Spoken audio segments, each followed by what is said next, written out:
We are a blended family.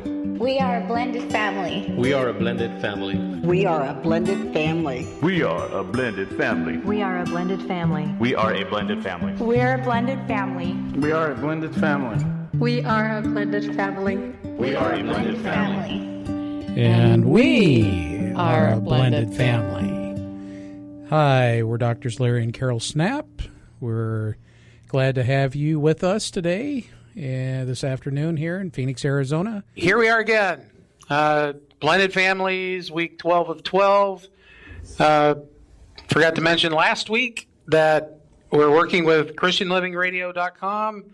Our website is blendedfamiliesministry.org. All our resources are available out there. The videos are there. They're also on Facebook here, and they are on the website. The audio is on the radio website. The last week here, week 12 of 12, is to earn respect, give respect. Okay, so basically we're talking about the golden rule. He who has the gold makes the rules. No. No? No. Do unto others before they do unto you. No. That's not it? No. Well, I guess we better look at Matthew 7:12 and Luke 6:31. Do unto others as you would have them do unto you. Yeah. Right? Now, there's some similarities here versus last week. We're talking about just responding to people, right? Okay. Respect is the value you assign to someone. How do you see them? Are they worthy of your attention? That's kind of where we're at, is we judge people. And we respect them based on the value that we assign to them. Usually. Now, if we see them as everybody is a child of God, created in His image, then mostly we're going to assign a pretty high value, and therefore a high level of respect. And we're going to treat them more like we would like to be treated, because it's one of those things, we assign the higher value because we see them as we see ourselves. Like we were saying over there, love your neighbor as yourself. So if you're feeling good about yourself, you're going to see more people as child of God, and then treat them accordingly. But it's how... if you got your Jesus glasses on, you're going to see everybody as a higher value. If you're just in the flesh, most of the time, they're not going to be that valuable, because you're going to be more cynical and more judgmental, and you're going to be more negative, and you're going to be picking out the flaws in everybody, and you're going to be way better than them. Okay? Now we look, especially at blended families, when you've got yours, mine, and ours, right? It's difficult. Trying to put all that together is hard. Now, it's important that the two spouses really show each other respect so that the kids have a good example. Things go a whole lot better when the parents are showing, well, in this case, love and respect to each other, because then the kids have something to model that after.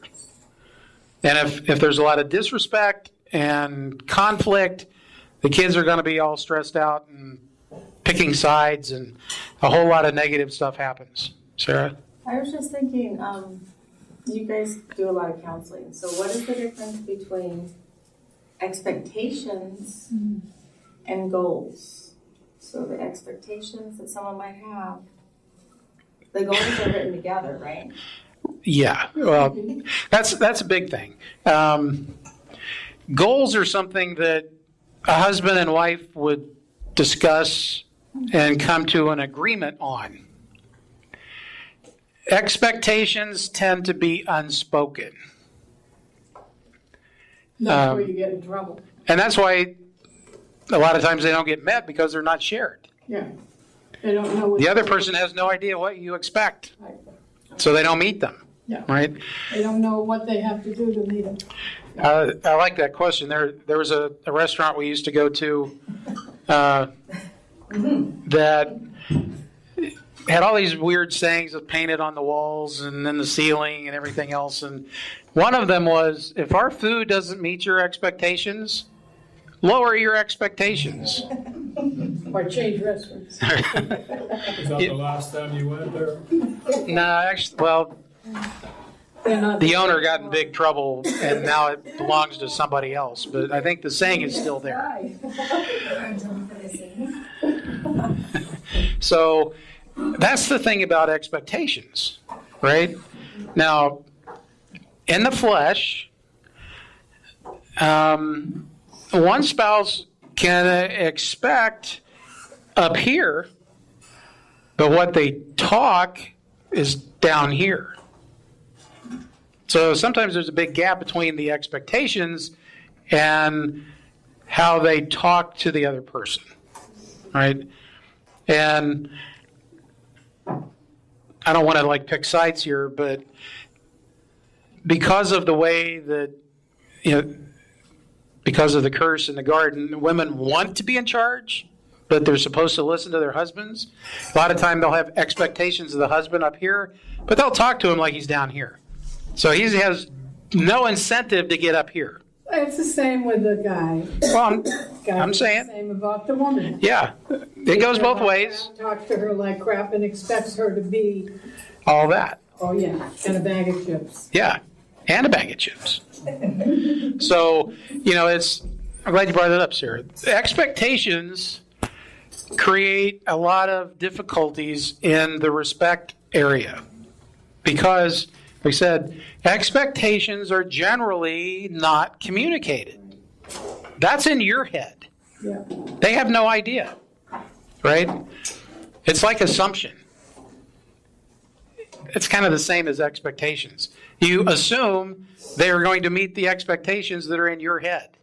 The other way to look at that, a lot of times people will assume that they know why someone did something. So they've assigned this big thing to what happened based on what's in their head, and not necessarily anything that's real. So be careful with assumption, be careful with expectations, because as you were saying, a goal, and we're talking about goals, is something you work together on. Right. And you both talk about where you want to be at a certain time, how do you want to get there, who's going to do what, and you write it down. Now it's a plan, right? An expectation is just wishful thinking. And the same with earning, where we're talking about earning respect, you first have to give respect. Mm-hmm. You don't, as a newcomer, as you're a new blended family, come in and say, you call me stepmom because I am your stepmom, just because I said so. You don't demand respect. You have to slowly earn the respect. Right. You have a new family, get to know that new family. Hopefully you took a couple years to learn about each other's children and to learn how you're going to unite as one family, but also as, like for example, a woman would say, well, I have 3 boys, but I don't know anything about girls, but I'm going to be a stepmom to 2 girls, and then demand all of a sudden, well, I don't know why the girls are closer to their mom than me. Well, have you made the effort to step out to know those girls? Have you asked them to go to lunch or to go out and maybe shop for a new outfit with them so they're getting to find out what their likes and their desires are? You don't just get the respect, you have to earn the respect, Right. Especially as a newcomer in a new family. And I know Larry, and we speak a lot from our own personal experience. Like when you came into our family, you were an instant stepdad to 3 children, a 4-year-old little girl, a 15-year-old son, and a 17-year-old daughter. And you, especially with my son, got to ask him, what do you like to do? Not, hey, I like to go fishing, so we're going fishing. You asked him what he liked, and he liked music. He didn't know how to play a guitar, but you would help him all you could to learn how to play the guitar, and he could do basketball.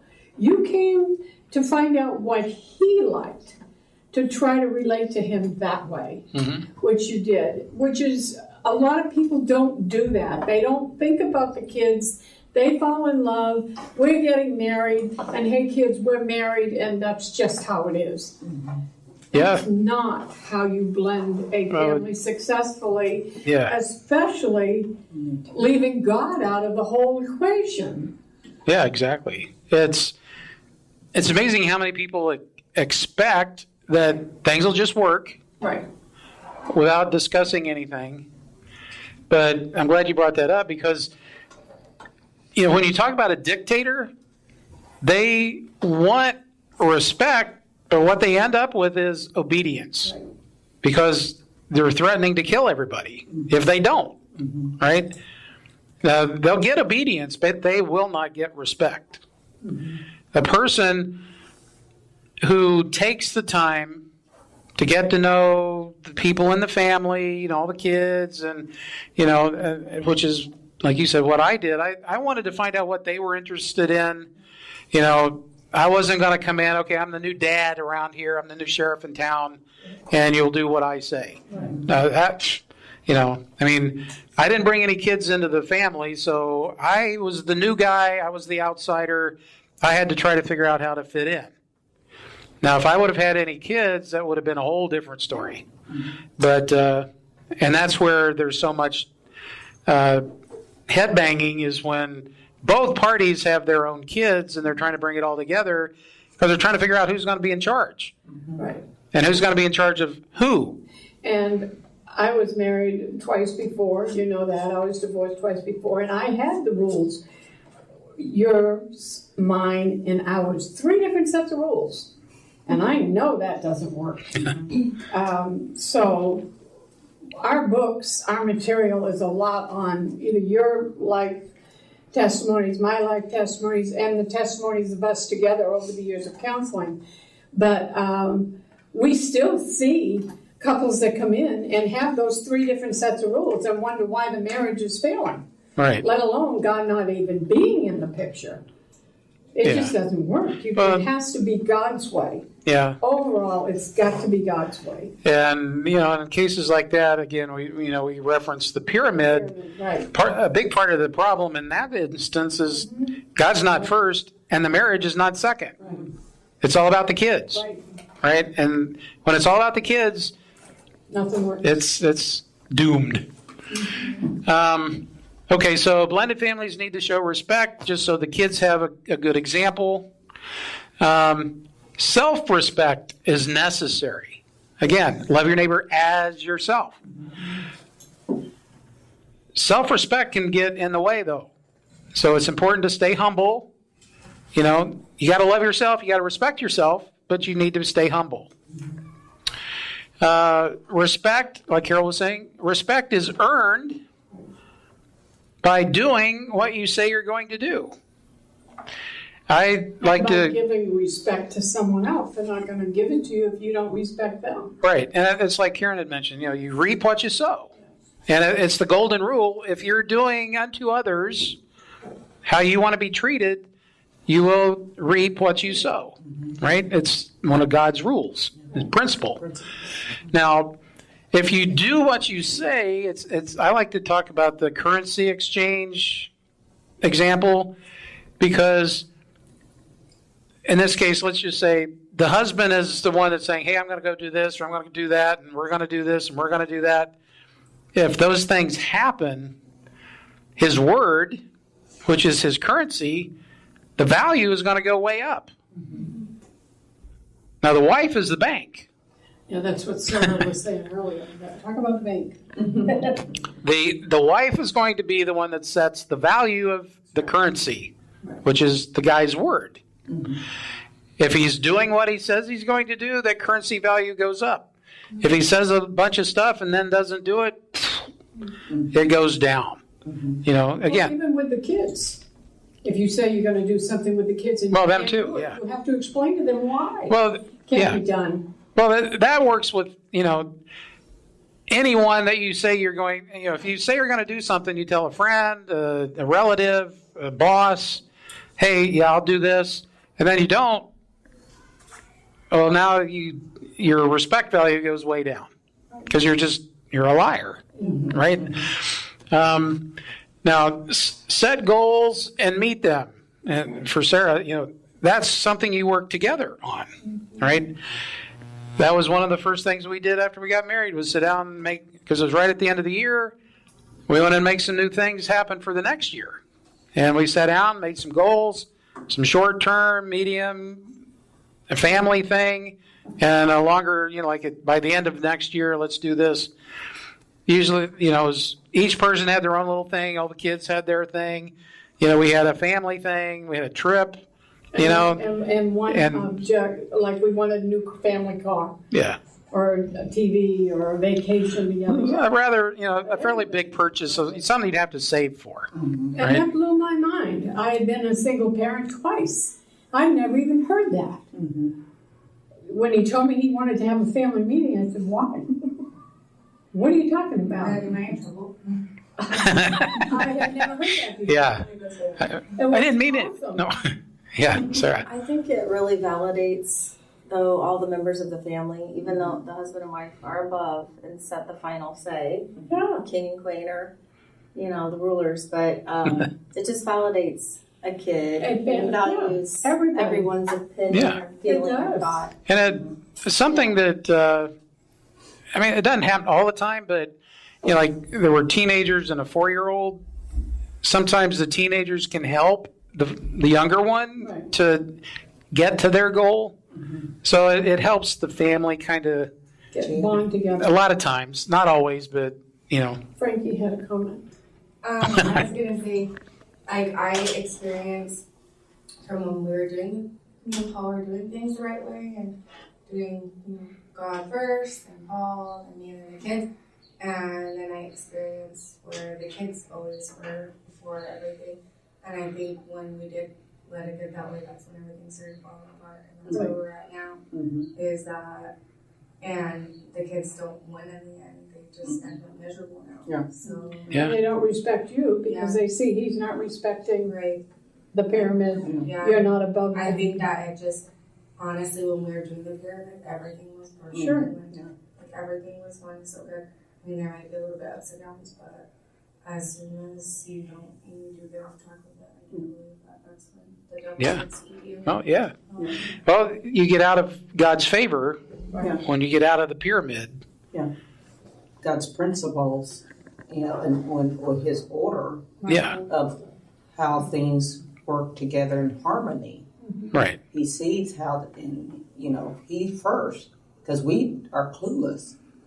And if Yeah. we don't go to the source who's all wise, all knowing, all powerful, we're lost. Right. Yeah, And we're just wandering around trying to figure it out. right. And we're clueless, and so things are going to fall apart. Yeah, Wayne had to leave, but one of the things he's mentioned is he always put the armor on every day. And then, 20, 30, 40 years down the road, he realized there's a lot of bad things that never happened. Right. Now, And that was Wayne. He yeah, just left part of church. Yeah. part of that, I think, is you're focused on God, right? And you tend to go where your focus is.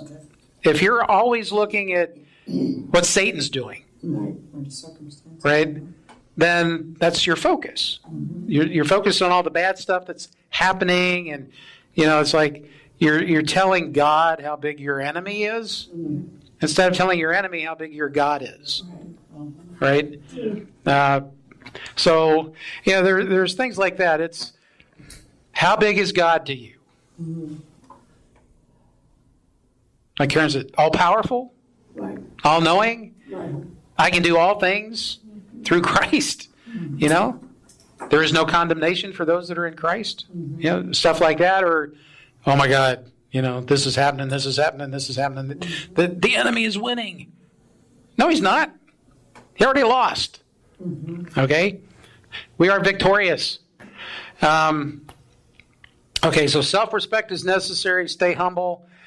And Carol mentioned it. Respect is earned by doing what you say. Set goals and then meet them. But again, it's a team thing. You know, the one flesh work together to meet those things. But if you don't have a vision, like it says, without a vision, my people perish. Right? You got to have a vision. And setting goals requires to have a vision. You got to have some idea where you want to go. And it's not just because I said so. Well, I mean, you should be in agreement. Exactly. The husband and the wife in agreement on those goals and the date line for those goals. Right. They have to have a date. In agreement. You know, smart. Realistic goals. Specific, measurable. There was this paper that you could cut out of the magazine. Oh yeah. And you just cut like different goals out, and I did that, and I taped it on my wall. But I didn't want the short-term goals. I feel like those are easier to reach. Oh sure. Long-term goals, but Yeah. I'm visualizing it all the time. Yeah. Keep it in front of you. Yeah, it's right on my wall. Yeah, the kids used to put it on the refrigerator. Yeah. That was before the internet. Yeah, before So we'd actually have to cut things out of a magazine. That's what I did. Well, it still works. Oh yeah. And that's, see, when you keep those goals in front of you, after a while your subconscious starts kicking in and you start making those decisions without even thinking that, okay, this is going to, whatever this is, it's going to help me get to that. Right? Okay, so set goals and then work together to meet them. Now, there's something about respect. A lot of people feel like I'm not going to respect you unless you do what I feel you need to do. Well, there's two kinds of respect then. There's a respect out of position as well as performance. Do we revere, reverence, respect God because of his performance? Yeah. But it's more about his position. It's who he is. That comes first. We got the first and the fifth commandment. The first one is, thou shalt not have any other gods before me. Right? That's a position thing. Has nothing to do with performance. It's a position thing. And then number 5 is honor thy father and mother, and you'll have a lot of years. It doesn't say anything about performance. It's a position thing. They're always going to be your mother and father. Yeah. Now, there's a lot of not so good fathers and not so good mothers out there, but this is what the commandment says. You know, sometimes you honor them from a distance. Yeah. Right? You need to have a boundary. Right? But you still honor them. You pray for them. You speak positively about them. You don't badmouth them. You know, you just honor them from a different state if you have to. I want to just share a little bit of my testimony about this, how God helped me with this. You know, because of the friction and stuff of growing up. And so it was, I would always pray that there was like there was a wall between me and my mom. And I just, you know, and I would cry and boo-hoo and couldn't figure out, you know, what the issue is. And as I began to learn this, the Lord says, you know, you need to honor your mother. And so in that, I wrote my mom a letter. And I humbled myself and I apologized, Mom, I'm sorry that I didn't respect you. I didn't do what the word says. I'm to honor you as my mom. And so when I did that and sent that letter, that forgiveness could come and then God could mend and reconcile. And then, you know, besides the praying, that broke down that wall. And from that breaking down that wall, it began to soften my mom's heart that eventually God could deal with her about her relationship with him. And toward the end, I saw my mom grow closer to the Lord. Awesome. Me being obedient to this commandment. Yeah, generational things can work up as well as down. Yeah. Sometimes it's the kid that does something that goes upwards and it affects the parent, right? So just being obedient to his commandment, I began to see God really work in And the situation. God works through the obedience, Yes. right? It's the disobedience that he's like, Yep. you're on your own. Okay, so there is a difference between position and performance. Promises kept is respect earned through performance. So, I mean, it is both. It's not just one or the other. Some things require a respect based on position. Like our boss at work. They're the boss, right? So respect is earned through performance. Those are promises kept. Proverbs 1:7. It's the fear or the reverence and respect of the Lord is the beginning of knowledge. So it all starts there. When you start understanding who God is, you have that relationship with God. You start becoming very wise.